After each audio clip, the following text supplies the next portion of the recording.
Oke, halo Sobat Binar semua, kembali lagi di Bisikan, bicara asik psikologi ala berbinar. Nah, di sini di mana tempat kita bisa ngobrol santai sambil ngobrol apapun yang berkaitan dengan psikologi pastinya. Di Bisikan episode ke-10 ini akan dibersamai oleh saya sendiri. Perkenalkan, nama saya Faiz, dan juga teman ngobrol saya nih, yaitu Kak Nabila. Saya dulu, Kak. Halo Sobat Binar, makasih udah nemenin kita lagi di acara Bisikan episode ke-10. Nah, episode kali ini kita punya narasumber spesial yang akan nemenin kita menjelajahi topik yang menarik. Selamat datang Kak Diana. Hai, Sobat Binar semua. Salam Oke, kenal. halo Kak Diana. Gimana kabarnya nih, Kak? Sehat. Alhamdulillah ya. Oke, mungkin boleh sapa-sapa Sobat Binar dulu nih sambil perkenalan diri dulu. Jadi, Sobat Binar, kita hari ini bertemu dalam acara Bisikan ya namanya. Nah, jadi saya Diana Wulandari, saya psikolog dan juga saya salah satu dosen sebenarnya di salah satu kampus di universitas swasta gitu di Bali. Jadi saya ngajar psikologi juga. Begitu, teman-teman. Oke, keren banget Kak Diana. Oke, pada episode kali ini kita akan ngebahas topik yang lagi hangat-hangatnya nih. Tema episode kali ini yaitu tahun baru, resolusi baru, bagaimana sih psikologi menanggapinya. Selanjutnya kita bakal ngebahas mengenai resolusi tahun baru dan apapun itu dari sudut pandang psikologi. Ya kan Kak Nabila? Iya, pastinya topik ini bakal seru abis dan relate banget sama kehidupan kita. Karena setiap tahun pasti kita ada resolusi baru ya nggak sih? Nah, di Iya, betul episode banget. kali ini kita akan menjelajahi resolusi baru dari sudut pandang psikologi bersama Kak Diana. Oke, sebelum kita masuk ke pembahasan yang lebih mendalam nih, mungkin kita bisa mulai dengan satu pertanyaan ini. Mungkin bagaimana sih sebenarnya psikologi menanggapi kebiasaan masyarakat dalam membuat resolusi di awal tahun baru dan apa sih penyebabnya gitu, Kak? Oke, jadi teman-teman sebelumnya kemarin udah sempat membuat resolusi juga nggak? Kalau aku kebetulan buat-buat dikit sih, Kak. Kalau Kak Nabila, Kebetulan nggak ada sih kalau yang dicatat yang apa ya tertulis gitu enggak, cuman ada bayangan aku mau begini, aku mau begitu gitu aja sih. oke, sebenarnya kalau kita lihat mungkin hampir banyak orang ya, walaupun tidak semua orang gitu, hampir sebagian besar orang, setiap tahun baru tuh kita bisa lihat nih, ada aja resolusi yang mereka buat gitu, apalagi di zaman media sosial sekarang, teknologi yang udah semakin maju kan apa-apa kita bisa akses media sosial ya. Di sana juga kita sering banget mungkin lihat teman-teman share resolusi tahun ini mau apa gitu, mau kurus gitu misalnya, mau semakin banyak uang gitu, mau jalan-jalan ke luar negeri gitu. Nah, itu selalu dibuat biasanya setiap tahun. Itu sebenarnya kalau kita berbicara resolusi ya teman-teman, resolusi itu mungkin nggak harus setiap tahun ya kita buat gitu. Kita mungkin bisa buat setiap minggu, setiap bulan gitu ya. Kalau memang kita agak males sedikit gitu ya bisa setiap tahun gitu.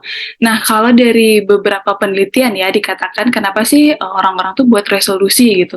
Biasanya kalau orang membuat resolusi itu biasanya ketika mereka mau melakukan perubahan perilaku itu biasanya lebih cepat gitu atau lebih akurat, lebih efektif dibandingkan dengan orang-orang yang tidak melakukan resolusi gitu. Jadi mungkin dari sana kita bisa lihat ya ketika mereka punya goal settingnya nih gitu. Jadi mereka tahu nih mereka harus apa gitu dibandingkan dengan orang yang tidak ada resolusinya gitu. Ketika tidak ada resolusinya, mungkin bahasanya bukan tidak berubah ya, mungkin perilakunya berubah, tapi kita kan nggak punya nih catatan terkait dengan resolusi itu gitu. Jadi kesannya kita tidak melakukan perubahan perilaku.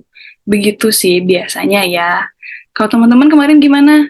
Sempat membuat resolusi dan apakah sudah sempat tercapai kah resolusinya gitu atau ternyata mandek? Kak Diana dulu nih. Oke, kalau dulu mungkin resolusinya kan misalnya saya mau lulus cepat gitu. Itu mungkin resolusinya terlalu ini ya, kayak terlalu luas banget definisi lulus cepat tuh seperti apa gitu. Jadi kan itu juga pasti akan sulit tercapai gitu.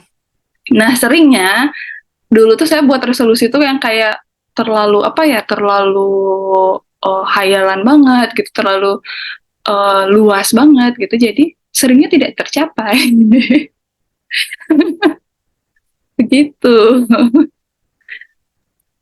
Kalau aku resolusi tahun kemarin ya 2022 kemarin kan kebetulan aku semester OTW semester 4 ya sekarang. Tahun kemarin tuh aku pengen banget ikut ada beasiswa unggulan tapi tahunnya nggak lolos kan, pas nyatanya nggak lolos, terus sama pengen dapat beasiswa tapi nggak berhasil, terus sama pengen menang salah satu lomba yang aku ikutin tapi tahunnya itu juga nggak berhasil. Itu sih aku resolusiku gagal yang kedua itu. Tapi di sisi lain juga resolusi lainnya alhamdulillah tercapai gitu. Kalau dari Kak Nabila mungkin. Kalau dari aku sendiri sama aja sih kayak tahun ini nggak pernah nyatetin pengennya apa gitu. Cuman kebetulan di tahun 2022 kemarin, 2022 kemarin, 2023 ya malah ya. eh, karena aku nggak nyatet, terus tiba-tiba aku mencapai sesuatu tuh di akhir lebih berasa, ternyata aku ada perubahan ya, ternyata di diriku ada perkembangan ya.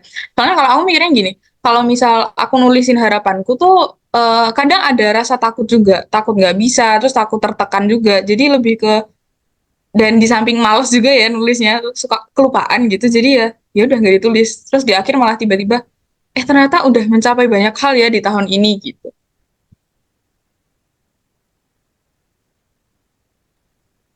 Oke, oke, oke.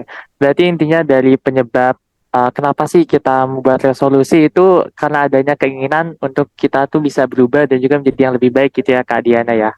Betul, karena kan resolusi itu sifatnya subjektif banget ya teman-teman gitu. Jadi setiap orang tuh ya ada yang membuat, ada yang enggak gitu. Dan itu juga sifatnya lebih ke kebutuhan sebenarnya gitu, bukan sesuatu yang wajib kita lakukan, tapi ya butuh gitu. Ada yang merasa butuh membuat resolusi gitu, tapi ada juga yang tidak gitu. Jadi balik lagi ke masing-masing individunya biasanya gitu.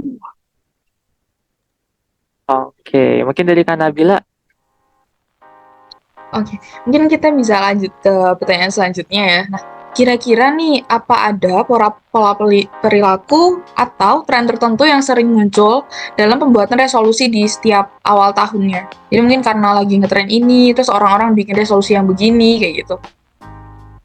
Oke, kalau kita berbicara secara psikologi ya, bisa iya sebenarnya bisa enggak juga gitu. Karena kalau di psikologi mungkin kita atau teman-teman ya belajar, teman-teman psikologi semua kan pastinya ya. Teman-teman kan udah belajar kalau di psikologi itu ada perilaku modeling gitu, ada perilaku imitasi gitu. Nah, kadang mungkin biasanya kita itu kan punya role model tertentu gitu. Nah, bisa aja ada yang belajar mungkin dari role modelnya ketika dia membuat resolusi A, terus itu bisa tercapai gitu. Kemudian ada juga mungkin role modelnya itu di tahun ini resolusinya apa, terus dia merasa dia ingin seperti itu gitu, karena dia memodeling perilaku dari orang lain gitu. Jadi bisa seperti itu kalau kita lihat secara perilaku. Kalau lihat secara tren, mungkin kalau teman-teman sekarang dikenalnya bahasanya FOMO ya. Tahu FOMO nggak teman-teman? Tahu kan fear of missing out gitu. Jadi di tengah gempuran dunia media sosial saat ini, FOMO itu kan lagi ngetren banget gitu. Jadi masuk tren juga jadinya ya FOMO. Karena mungkin orang-orang itu juga jadi pada membuat resolusi nih karena ngelihat temanku buat resolusi nih di media sosial gitu. Temanku ternyata dari dulu nih membuat resolusi gitu. Aku juga mau gitu. Aku entah dia memang tidak mau tertinggal gitu atau dia mungkin mau mencoba juga gitu. Kalau dia mau mencoba mungkin dia masuk ke perilaku modeling jadinya. Gitu dia meniru perilaku orang lain gitu. Tapi kalau dia merasa dia mau membuat itu cuma untuk mau dia share di media sosial aja gitu karena saat itu yang lagi hits ya, itu berarti dia takut nih ketinggalan tren gitu. Apalagi kalau sekarang mungkin kalau di salah satu media sosial yang sering banget kan biasanya ada template isi beberapa list resolusi tahun ini gitu yang perlu dicentang-centang nih gitu, entah itu dia bener akan melakukan resolusi itu atau cuma ya dia mau nge-share aja gitu karena dia supaya bisa mengikuti apa yang lagi hits aja gitu. Biasanya sih seperti itu karena balik lagi tadi kan resolusi itu sifatnya subjektif banget ya gitu, dan kita juga nggak tahu apakah dia nih memang benar resolusinya seperti itu gitu atau memang ya itu karena takut takut tertinggal aja di media sosial ini gitu. Berarti emang tergantung individunya masing-masing ya, apakah dia mau ngikutin tren ataukah dia FOMO nggak nih sama teman-temannya kayak gitu ya. Betul sekali. Oke, aku penasaran nih Kak. Kan tadi dikatakan bahwa alasan ataupun penyebab kita membuat resolusi kan ada keinginan untuk berubah. Berarti kalau misalkan kita nih itu tidak membuat sebuah resolusi entah itu tahun baru atau bulan baru atau gimana, apakah itu berarti kita sama sekali tidak ada keinginan ataupun tidak ada ambisi untuk berubah ke yang lebih baik gitu Kak atau gimana? Mungkin tidak seperti itu ya, karena kan balik lagi tadi saya bilang resolusi itu mungkin tidak dibuat setiap tahun gitu. Jadi bisa aja kita buatnya minggu per minggu nih gitu atau per bulan gitu. Dan ada yang memang buatnya setahun gitu. Dan seperti yang tadi saya sempat sampaikan gitu, resolusi itu kan ibaratnya goal setting ya gitu. Jadi ketika teman-teman udah punya goal setting walaupun itu kecil, sebenarnya itu juga mungkin masuk bagian resolusi gitu. Jadi ketika teman-teman nggak buat resolusi yang kayak orang-orang nih yang setiap tahun dia buat gitu terus resolusinya banyak banget, itu bukan berarti teman-teman tidak ada keinginan untuk berubah, ada keinginan untuk lebih baik gitu. Tapi ketika kalian punya goal setting yang satu aja deh gitu setiap tahunnya, ya berarti itu sudah termasuk kalian punya resolusi gitu. Misalnya nih tahun ini kalian mau apa ya, misalnya saya mau eh, nabung sehari 1.000 gitu, atau saya mau nabung sehari 5.000 gitu. Nah, itu tercapai tuh gitu. Berarti kan kalian punya target, atau misalnya bahasanya mungkin saya mau nabung untuk beli buku gitu. Jadi kan itu juga termasuk goal setting ya, itu juga termasuk resolusi juga gitu. Jadi resolusi itu bukan berarti yang kalian harus membuat dalam jumlah yang banyak dan dibuat setiap setahun sekali gitu. Cuman kan orang-orang umumnya ya taunya seperti itu, resolusi itu kayak tahun ini resolusiku apa gitu. Padahal mungkin ya kalian bisa buat minggu besok aku mau ngapain ya gitu. Atau mungkin punya kayak plan, minggu depan aku mau uh, apa jalan-jalan kemana kayak gitu. Jadi nggak harus yang dibuat setiap tahun begitu.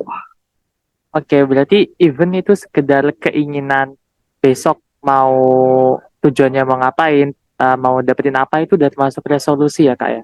Ya karena kan di sana juga kita akan ada melakukan perubahan perilaku juga ya. Biasanya kan perilaku kalau resolusi itu kan diikuti dengan perubahan perilaku nih biasanya. Gitu. Nah, ketika kita punya target kan pasti akan ada hal yang akan kita lakukan gitu. Jadi ya kalau mau membuat resolusi mungkin kalau kalian merasa kesulitan membuat yang versi setahun ya mungkin bisa dicoba yang versi sebulan seperti itu. Oke oke Kak. Oke dari Kak Nabila ada lagi? Mungkin jadinya kalau misalnya per bulan itu bisa lebih detail gitu ya, kita harus mencapai apa di bulan itu gitu ya. Betul sekali. Dan biasanya resolusinya juga jadi nggak kesannya tuh nggak terlalu banyak kan. Anggaplah kalian setiap bulan nih punya satu resolusi gitu dibandingkan kalian setahun punya 12 gitu. Kalian kan pasti kalau 12 tuh kayak aku harus mencapai yang mana dulu nih ya gitu. Aku harus melakukan yang mana dulu ya gitu. Tapi kalau kalian punya sebulan sekali kayak aku bulan ini mau A gitu. Kalian pasti akan lebih berusaha untuk mencapai A itu gitu dibandingkan setahun ini aku punya 12 list to do list yang harus aku lakukan gitu. Kayak keblinger sendiri jadinya kayak aduh banyak banget mau. Jadi kayak biasanya pasti akan lebih tidak maksimal gitu dibandingkan kalian melakukannya satu per satu gitu. Misalkan kayak buat tugas deh gitu. Kalau kalian buat tugasnya kalian cicil satu per satu dibandingkan kalian sekalian buat semua, itu pasti kalau kalian cicil satu per satu itu lebih maksimal hasilnya dibandingkan dengan ada tugas 5 nih kalian langsung buat satu hari 5 itu gitu. Jadinya kayak yang ini dibuat sedikit, yang itu dibuat sedikit, akhirnya nggak ada yang selesai semua gitu. Biasanya sih seperti itu. Apakah benar begitu teman-teman? Iya bener, soalnya kadang tuh bingung mana dulu yang mau dikejar. Terus juga mikirnya misal satu nggak bisa nih, Terus kayak ya udahlah ya masih ada bulan depan, dikerjain aja bulan depan, bulan ini ya udah nggak apa-apa gagal gitu. Jangan kalau misal di 1 bulan aku harus nyelesain ini nih, pasti harus selesai di bulan itu, nggak ada bulan depan. Karena itu ya tujuan di bulan itu gitu. Gitu. Jadinya kayak gitu, kalau kalian merasa kalian masih punya waktu 12 bulan gitu, masih bisa bulan depan, bulan depannya lagi deh, gitu, tiba-tiba, udah tahun baru lagi gitu, resolusinya ya tidak terlaksanakan. Jadinya ke tahun depannya lagi gitu. Ya, ulang lagi tahun depan gitu, nanti tahun depannya begitu lagi.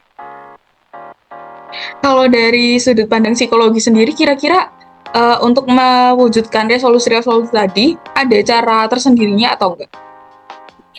Kalau dari sudut pandang psikologi ya, mungkin lebih ke motivasi gitu. Jadi ketika kita mau mewujudkan resolusi itu, kita harus punya motivasi gitu. Entah itu motivasi, kalau kita kenalnya kan ada motivasi intrinsik dan ekstrinsik gitu ya.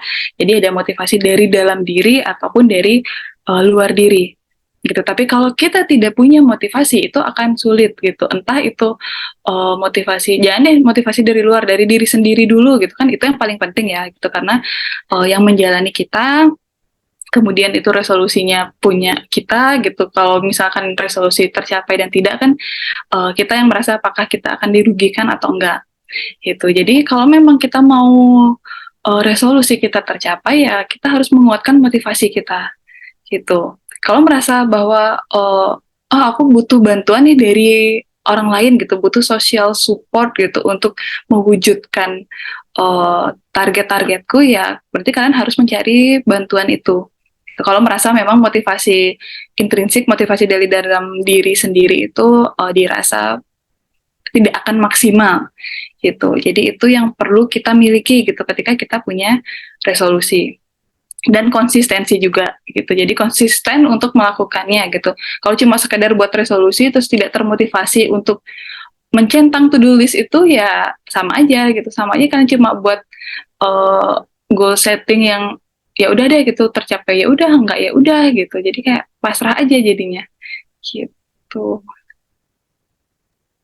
Berarti lebih ke diperkuat motivasinya juga ya. Terus juga aku mikirnya gini, mungkin nggak sih kalau ini tuh berhubungan juga sama rasa tanggung jawab orang itu. Jadi kayak setelah dia bikin resolusi itu, dia merasa bertanggung jawab atas apa yang dia tulis, dan akhirnya aku harus nih selesain ini karena ini udah jadi tanggung jawabku. Balik lagi, kalau saya balik nih pertanyaannya, kalau teman-teman begitu nggak? Kalau saya misal itu tugas, itu iya, karena emang udah jadi tanggung jawabku, mau nggak mau harus selesai gitu. Mm-mm. Tapi kalau lebih ke harapan itu, ya harapan belum tentu bisa jadi gitu, jadi ya udah.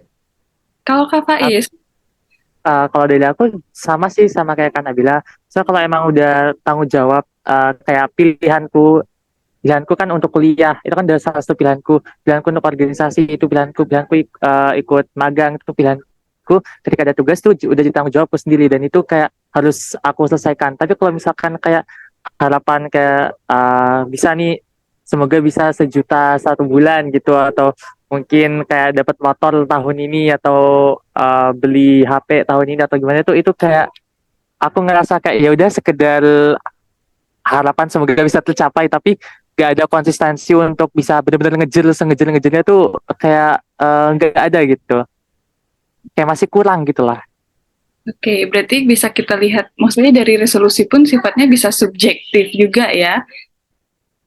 Kayak, ada hal nih yang harus, apa ya, semacam kayak ada prioritasnya yang mana yang harus harus banget terpenuhi, terus ada juga yang enggak gitu. Nah, memang kalau tanggung jawab tuh juga masuk, apa ya, bisa masuk dari apakah resolusi itu akan terpenuhi atau enggak gitu ya, balik lagi gitu, karena kalau ketika kita merasa kita bertanggung jawab untuk menyelesaikannya, ya akan terpenuhi resolusinya gitu, tapi kalau enggak ya enggak gitu, karena ya itu sifatnya subjektif banget teman-teman gitu, kebutuhan tuh.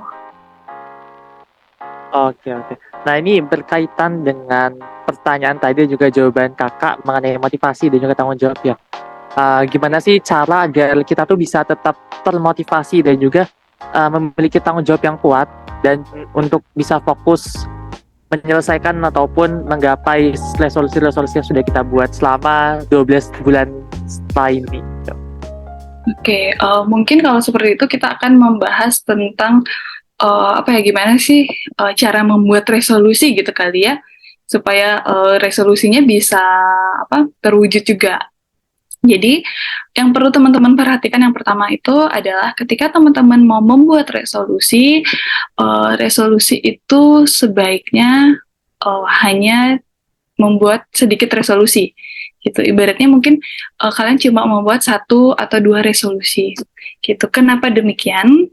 Seperti yang tadi kita bahas ya, karena kalau resolusinya terlalu banyak, khawatirnya nanti malah tidak ada yang terpenuhi sama sekali. Gitu. Tapi kalau resolusinya sedikit, gitu misalnya tahun ini kalian cuma punya 1 resolusi aja. Jadi kita bisa lebih fokus untuk menyelesaikannya dibandingkan dengan banyak resolusi yang kita punya.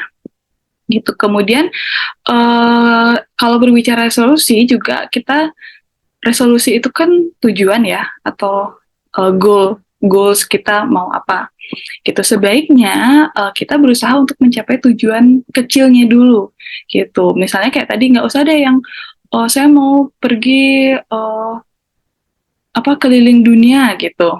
Tapi kita buat nih tujuan kecilnya misalnya apa? Saya mau tahun ini saya bisa yang paling dekat atau paling murah gitu, misalnya pergi ke Thailand gitu, atau pergi ke Singapura gitu, atau mungkin keluar kota dulu gitu. Kalau kita merasa bahwa belum bisa nih memenuhi yang keliling dunia itu gitu. Jadi kita membuat tujuan-tujuan kecil dulu gitu. Kemudian juga ketika kita mau membuat resolusi, jadikan resolusi itu sebagai sesuatu yang positif. Gitu. Jadi kalimatnya itu sebaiknya positif. Gitu. Misalnya ketika teman-teman buat resolusi nih, saya nggak mau, jangan kalau bisa tuh usahakan tidak menggunakan kata tidak gitu ya. Saya tidak mau makan manis gitu, atau saya tidak mau begadang lagi gitu. Itu kan kalimatnya negatif gitu, dan kita juga cenderung akan terbawa untuk ke arah yang negatif gitu. Karena kalau di psikologi ya teman-teman, kita itu kan tahu, mungkin kalau di kalian udah belajar cognitive behavior, di mana biasanya pikiran kita itu akan mempengaruhi perilaku kita, pikiran kita itu akan mempengaruhi emosi kita gitu. Kalau kalian udah belajar ya. Nah, itu pun juga begitu gitu. Ketika kita membuat resolusi negatif, biasanya itu akan lebih sulit terpenuhi dibandingkan dengan kita menggunakan resolusi yang positif. Gitu. Seperti nih contoh yang tadi. Saya tahun ini tidak mau begadang lagi. Itu kan negatif kan? Nah, kita mungkin bisa merubah, saya tahun ini akan mencoba tidur lebih awal gitu, dengan target misalnya setiap hari itu maksimal jam 11 sudah tidur gitu. Atau saya tidak mau makan makanan manis gitu, tapi mungkin bisa dikurangi, saya akan makan lebih banyak buah gitu, misalnya akan lebih banyak makan makanan sehat gitu. Jadi lebih positif gitu pola pikirnya. Kita harus membuat resolusi itu dengan kalimat-kalimat yang lebih positif gitu. Dan yang terakhir, yang paling penting mungkin ya, kita perlu memberi batasan waktu. Bukan begitu teman-teman, seperti yang tadi sudah sempat disinggung Kak Nabila dan Kak Faiz gitu. Karena ketika kita membuat batasan waktunya 1 tahun, itu tuh kan panjang banget ya. Jadi kita kayak merasa masih ada besok gitu, sampai nggak kerasa setahunnya sudah lewat gitu. Jadi sebaiknya mungkin batasan waktunya ya diperkirakan juga ya, jangan muluk-muluk juga gitu. Kalian batasin waktunya cuma sehari gitu. Padahal itu tidak bisa dilakukan dalam sehari. Jadi mungkin misalnya targetnya apa, seminggu kah gitu, atau mungkin kalian batasin maksimal sebulan kah gitu. Atau mungkin kalau memang resolusinya untuk 1 tahun ya kalian buat batasannya juga gitu. Jadi pokoknya maksimal di bulan apa resolusi itu sudah harus bisa kalian capai gitu, supaya resolusinya tercapai, supaya nggak nanti tiap tahun buat resolusi tapi tiap tahun juga tidak ada resolusi yang terpenuhi. Oke, berarti tadi yang pertama buat sedikit aja, Yang kedua, yaitu buat resolusinya yang sekiranya benar-benar bisa dicapai, nggak usah yang ketinggian, tapi realistis gitu ya Kak ya. Terus jangan menggunakan kata-kata negatif seperti tidak dan sebagainya lah. Dan yang terakhir yaitu adanya waktu ya, biar nggak kelepasan bisa ditunda-tunda besok-besoknya gitu. Oke. Oke, mungkin kalau dari Kak Nabila ada pertanyaan lagi nggak nih terkait dengan resolusi tahun baru ya?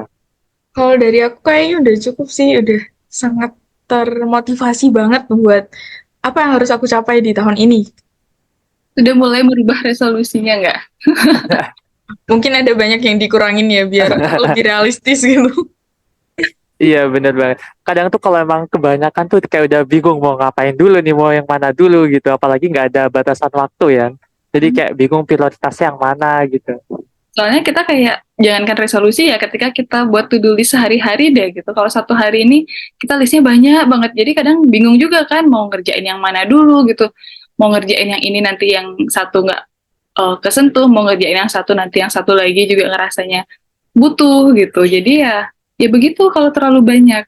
Nggak bisa fokus juga jadinya kita gitu. Atau ibaratnya kalau kalian belajar nih mau ujian gitu, kan nggak mungkin ya belajar sistem kabut semalam gitu. Kalau kita belajarnya hamin satu banget, nanti bingung juga jadinya. Ih, kemarin belajar apa ya? Terus nanti waktu ujian jadi nggak bisa jawab juga gitu. Oke, oke. Mungkin pertanyaan tadi menjadi pertanyaan terakhir dari bisikan Spotify episode ke-10 kali ini ya, kayak. Tidak terasa kita udah lama banget ngobrolnya. Banyak sekali insight dari Sobat Binar terima dan juga khususnya dari aku sendiri dan juga Kak Nabila. Sebelum kita akhiri bisikan episode ke-10 ini, mungkin dari Kak Diana bisa memberikan closing statement sedikit nih buat teman-teman Sobat Binar semuanya. Oke, jadi sebelumnya mungkin karena saya agak terlambat, harusnya saya tadi mengucapkan di awal ya, selamat tahun baru buat teman-teman. Semoga resolusi yang sudah dibuat mungkin kalau dirasa terlalu luas, terlalu banyak, terlalu membuat pusing, mungkin bisa direvisi gitu. Semoga di tahun ini resolusi-resolusi yang sudah dibuat itu bisa tercapai gitu, bisa benar-benar tercapai ya, nggak hanya tercapai tapi benar-benar tercapai dan bisa bertanggung jawab teman-teman untuk menyelesaikannya dan berkomitmen supaya resolusi itu terpenuhi gitu.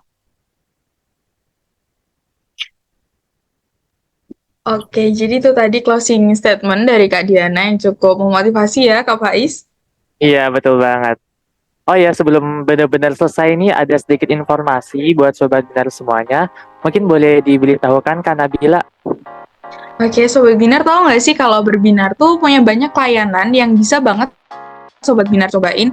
Nah, Sobat Binar bisa nyoba untuk konsultasi atau menceritakan keluh kesah. Berbinar menyediakan layanan konseling bersama psikolog maupun konseling bersama konselor sebaya nih. Nah, Berbinar juga menyediakan layanan psikotes loh. Bagi kamu yang ingin mengenalkan diri lebih dalam dan mengetahui kemampuan diri yang kamu miliki, Berbinar menyediakan layanan psikotes berupa tes minat bakat ataupun tes intelijensi. Nah, selain itu ada produk baru nih yang baru aja dirilis oleh Berbinar, yaitu Berbinar Plus. Apa sih Berbinar Plus itu? Nah, Berbinar Plus itu adalah suatu layanan one package yang terdiri dari kelas daring berbasis video pembelajaran, saling materi secara langsung, dan psikotes yang disediakan oleh Berbinar. Nah, bagi Sobat Binar yang berminat dengan produk kami, bisa mendaftar di link yang ada di pin postingan Instagram Berbinar atau bisa langsung DM ke Instagramnya Berbinar ya. Oke, itu dia Sobat Binar. Sekali lagi saya ucapkan terima kasih banyak kepada Kak Diana yang sudah membersamai kami untuk membicarakan bisikan episode ke-10 ini. Terima kasih juga atas pengetahuan, pengalaman, dan juga tips barunya dalam membuat resolusi ya Kak. Semoga bisikan episode ke-10 ini bisa bantu Sobat Binar semuanya untuk membuat resolusi tahun baru dengan tepat dan juga tercapai. Dan jangan lupa untuk mendengarkan bisikan di episode-episode lainnya dan share episode ini kepada Sobat Binar yang lain. Kita akan kembali lagi dengan topik seru lainnya. Oke, sampai jumpa lagi Sobat Binar. Sampai jumpa semua.